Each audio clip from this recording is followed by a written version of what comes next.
Okay, this is going to be a quick simplifying radicals overview. All right, so the square root of something squared, this is what happens. The square root and the squared cancel each other out because they're inverses of each other. So you're left with an x, which means if you've got the cube root of something cubed, the cubes cancel, leaving an x. Fourth root of something to the fourth power, those cancel, leaving an x. Okay, pretty simple. Now, on occasion, you need to use absolute value.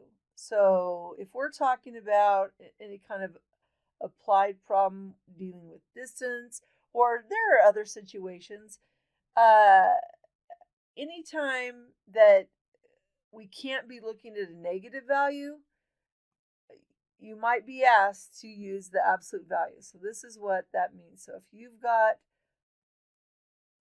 the square root of x squared times y to the fourth, well, the square root of x squared is x. But remember, x, the square root, technically, not technically, especially quadratics, remember there's a positive and negative result when you've got the square root something squared, or the, right? Um, so when something to the first power comes out, you go ahead and when asked, you go ahead and put the absolute value bars around it. But the square root of y to the fourth, well, the square root of 4, that simplifies to y squared.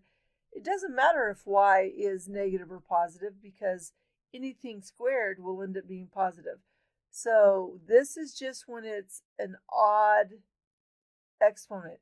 So, for example, if you have the square root of x to the sixth, well, that ends up being x to the third. So that would get an absolute value. All right, this is it for the quick overview.